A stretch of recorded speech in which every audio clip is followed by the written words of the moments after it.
Hey, it's the Empire, Geoboxing Empire, Backshot Boxing.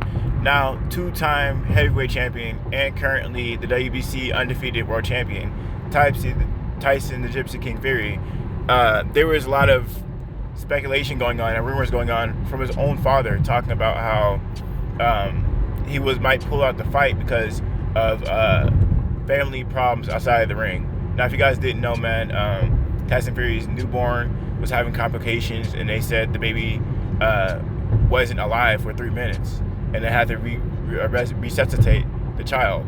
Right now, that being said, the baby's okay, and Tyson Fury came out after John Fury said that he has to focus on his family, and that the boxing community can wait because it's just a boxing fight. Tyson Fury came out and said that he's using this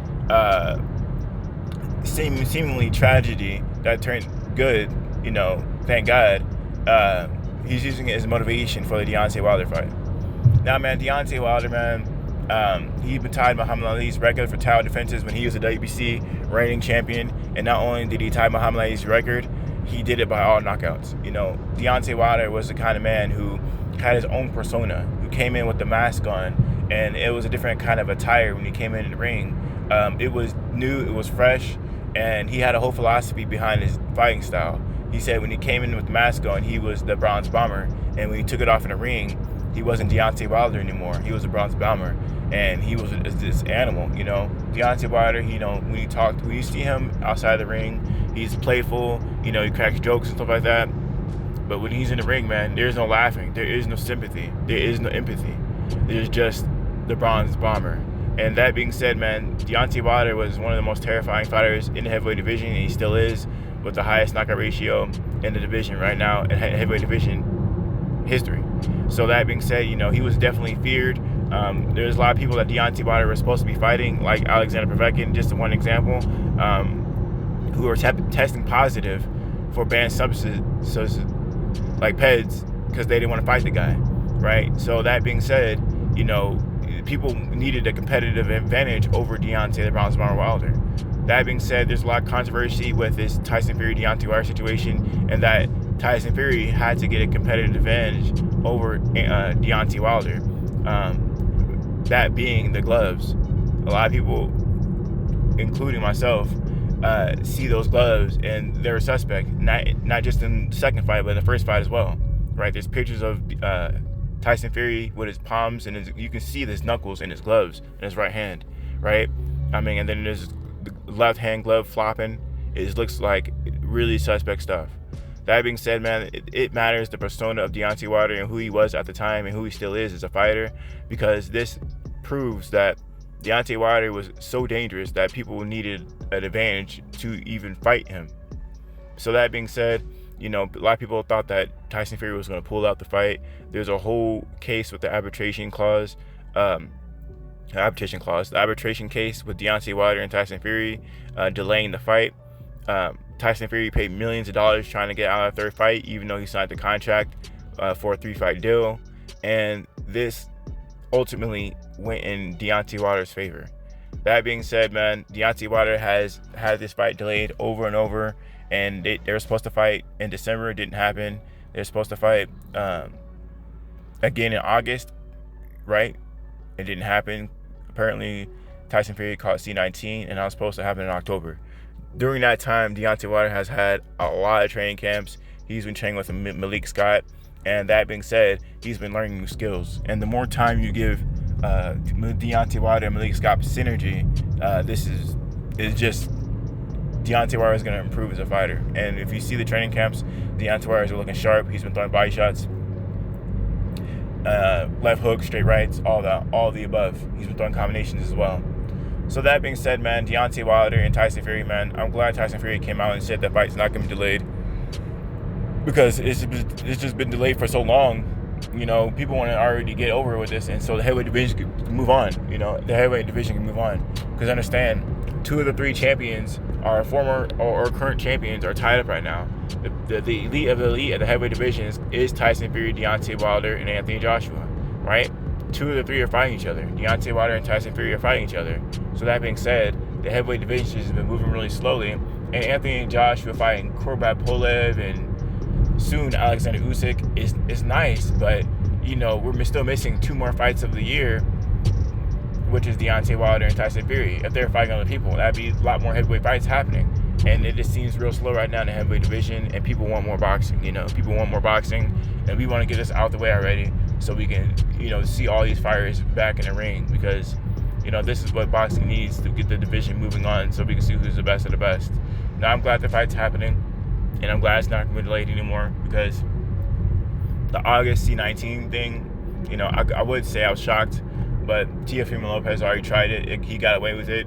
So it seems like, it's just happening more and more as of late, because the people who are testing positive supposedly are on vacations.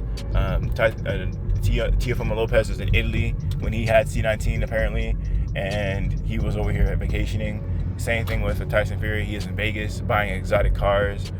And oddly enough, he came home, 2 weeks, a month later, and, was there at childbirth for his kid with the Delta form of C19. So that being said, there's just a lot of eyebrow-raising questions with Tyson Fury right now. But, you can't pull a sick card anymore because he caught the most deadly form of C19. So there is no more delays. There is no more excuses. We're going to see what happens October 9th. So it's going to be a really big fight. I'm really excited to see it. But, it's just really hard talking about Tyson Fury sometimes because his team will say one thing. Eddie Hearn will say one thing. I'm sorry, not Eddie Hearn. Frank Warren will say one thing. Bob Arum will say one thing. And his father will say another. So sometimes it's hard talking about Tyson Fury because they just change things so drastically and so normally, right? At 1 second, Tyson Fury is talking about how he'll stop Deontay Wilder. And then next second, he says that Deontay Wilder is the best fighter in the world. And if Deontay Wilder fought Anthony Joshua, Deontay Wilder would knock him out. These are facts. You can look it up yourself. Tyson Fury said that if he's the only man in the world that can beat Deontay Wilder. But you wouldn't know the way he talks about him. You wouldn't know about the way his fans talk about Deontay Wilder. They're always trashing Deontay Wilder. So that being said, it's just a big contrast on what the fans think about Deontay Wilder and what Tyson Fury's camp says about Deontay Wilder. They know this guy's dangerous.